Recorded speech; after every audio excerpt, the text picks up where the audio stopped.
Let's shift gears back to the college football playoff. The Sun Devils hoping to pull back the curtain on a memorable performance this week. Most of the audience expects the show to go one way, but ASU is certain they'll be giving Texas their money's worth in the Peach Bowl. Cameron Cox caught up with the man hoping to narrate a Sun Devils victory over the Longhorns. He goes one-on-one with the voice of ASU, Tim Healey. Tim, how cool was that ASU, all the families, yourself included, everybody came out all together like that? This whole scene is just beyond cool for me. I mean, this is my 27th year as the radio voice, and this is the most significant moment that I'll get to broadcast in Arizona State football since I became the radio voice in 1998. And now this year, a college football playoff quarterfinal game is just remarkable. And there have been a lot of lean years, as you well know, in the last 2.5 decades, but this season has been almost like a magic carpet ride, and hopefully the ride still has a couple of more stops to make. Oh, wouldn't that be cool? Tim, you just kind of said it. I mean, this is the biggest moment in your career as a broadcaster here for ASU, one of the biggest moments, if not the biggest moment for ASU football. How would you put this into words, what the Sun Devils are trying to do and about to do? It's compelling. I think it's one of the great stories in college football this year.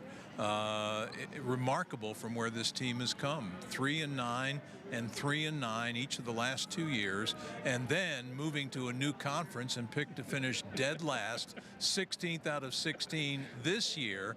And you talk about flipping the script. It's a big-time flip from 16th to first, worst to first, rags to riches, whatever cliche you want to use. It applies to what this team has done this year. One of the great stories in college football, and no matter what happens against Texas on New Year's Day, this will continue to have been and be one of the great stories. And I know Sun Devil fans probably feel the same way, that they're just so gratified and thrilled to see Arizona State football so completely relevant on the national scene once again. That's been the coolest part talking with fans, is they're just happy to gather again, to rally and support the team. Do you have a favorite memory from this year so far, Tim? Or is it the next one? I think it's the next one. There have been a lot of good ones, but, you know, Javen Robinson's interception return that clinched the BYU game is one play that sticks in my mind for sure.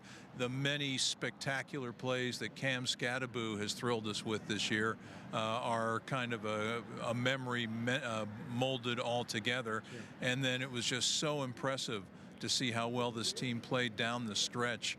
In their last 4 games, they beat a really good Kansas State team on the road. They beat a really good BYU team at home. Yep. They thrashed their arch rival in Tucson, and then just showed up big time in the Big 12 championship game, and especially in that second half in dominating Iowa State. I've kind of compared it all along to a snowball rolling down a hill. It just gets a little in the bigger. desert, right? Well, if you can find one in the desert, it just gets a little bit bigger and a little bit bigger. It seems like each week this team has gotten a little bit better, more confident. The confidence continues to grow, and it's led them to where they are now. How do you beat Texas? It's a tall task. They're a very good football team. I think it all starts with Texas defense. They're elite, and you have to figure out some way to get some movement at the line of scrimmage and establish Cam Scadaboo in the running game. Texas has also turned it over 23 times, as opposed to just 8 turnovers committed by Arizona State.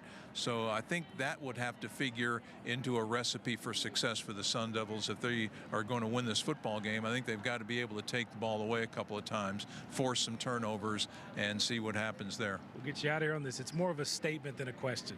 You're going to call a college football playoff game involving ASU, who is 3 wins away from a national championship. 27 years in the making, this dream, and I'm glad it's here, and let's hope it's not the only college football playoff game I get to broadcast in January 2025, but it sure has been a great ride, and I'm looking forward to New Year's Day. Thanks, Tim. Thanks, Cam.